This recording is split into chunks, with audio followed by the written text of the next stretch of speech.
નમસ્કાર ખેડૂત મિત્રો, મારું નામ છે અલ્કેશ પટેલ અને આપણી યુટ્યુબ ચેનલ છે ખેતીની વાત મારું ગુજરાત. આજે છે તારીખ 7/9/2024 મિત્રો.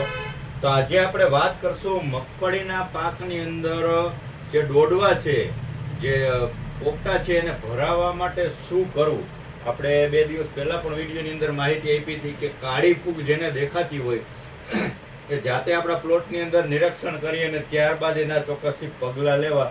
તો તમે ફંગીસાઇડ છાંટો છો અથવા ઈયળના એટક અત્યારે જણાઈ રહ્યા છે, ક્યાંય ને ક્યાંય ચૂસિયા મગફળીમાં દેખાઈ રહ્યા છે, તો એ બધી દવા પણ છાંટવી જરૂરી છે. સાથે સાથે જે લોકોને મગફળી કાઢવાની ઉપાડવાને જેને 1 મહિનાની વાર હોય ત્યારે આપણે પોટાશ જમીન છોડની અંદર આપવું ચોક્કસથી જરૂરી છે મિત્રો.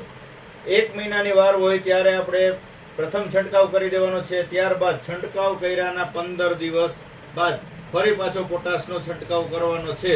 એટલે પાછળ કાઢવાને 15 દિવસ બાકી રહે એ રીતની આપણે વ્યવસ્થા ચોક્કસથી મિત્રો કરવાની છે, જેથી કરીને આપણા જે પોપટા છે, જે ડોડવા છે, એ હળવા રહે છે. મગફળીનો જે પાક પૂરતી રીતે ભરાતો નથી, એના માટે સંપૂર્ણ પરફેક્ટ રિઝલ્ટ મળી શકશે. તો એના માટે શું કરવું મિત્રો, તો એની અંદર તમે પંપે 100 ગ્રામ લેખે આપણે 0050 આવે છે, આનો પણ ઉપયોગ કરી શકો છો. કોઈ પણ સારી કંપનીનું લઈ લેવાનું. વનિતાનું છે, કોરોમંડલનું છે, ઘણી બધી કંપની બનાવે છે. 0050 પોટાશ તમે વાપરી શકો છો. ત્યારબાદ તમે એની અંદર વાપરી શકો છો લિક્વિડ ફોર્મમાં પણ આવે છે 46.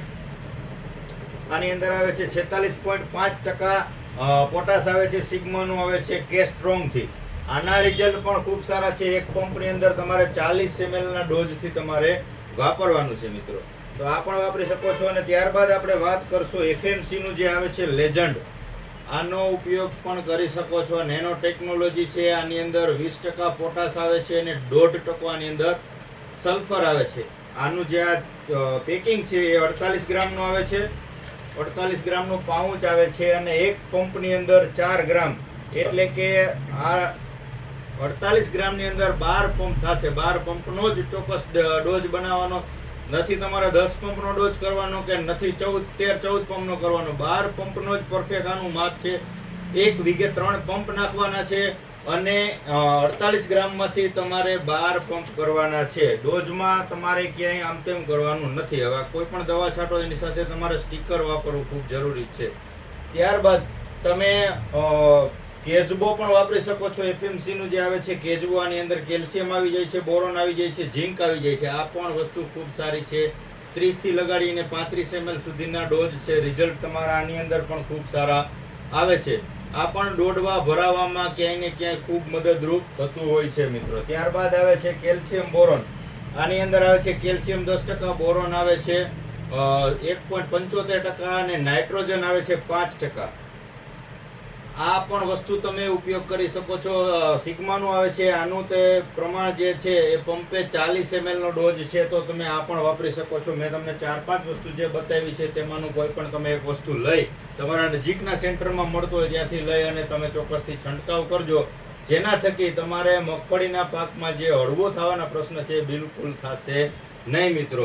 અને ખાસ ભલામણ કે જે ઊંચા ટેકનિકલ આપણે જેને કાળી ફૂગનો પ્રશ્ન આવ્યો છે અને એ લોકોને કાળી ફૂગનો ડોઝ મારવાનો છે, જેવું કે મિરાવિસ ડીઓ છે, પ્રાયોગજોર છે, નેટિવો છે, આપણે જે વાત કરી હતી એ મુજબ, તો એની સાથે તમારે 0050 આપવાનું નથી, કેમ કે એમાં તમને રિઝલ્ટ ક્યાંય ને ક્યાંય ફૂગનાશકનું કપાતું જણાશે. માટે તમારે એ જો એવી કોઈ ફૂગનાશકનો છંટકાવ કરવાનો હોય તો એની સાથે ન વાપરજો. ચોક્કસથી તમે આ જે પોટાશ છે એનો તમે અલગથી છંટકાવ કરી દેજો. બાકી રનિંગ તમારે જે ઈયળની દવા મારવાની છે કે મોલો ચૂસિયાની દવા મારવાની છે, તો એની સાથે તમે ચોક્કસથી પોટાશ વાપરી શકો છો. બાકી એવી ફૂગનાશક સાથે પોટાશ વાપરવું નહીં. તો હવે આગળના વિડીયોની રાહ જોઈ આપણી ચેનલને સબસ્ક્રાઇબ કરજો, બીજા ગ્રુપમાં શેર કરજો મિત્રો. અવનવા વિડીયો દ્વારા આપણે ખેડૂતોને માહિતી પહોંચાડતા રહીશું. જય જવાન મિત્રો, જય કિસાન.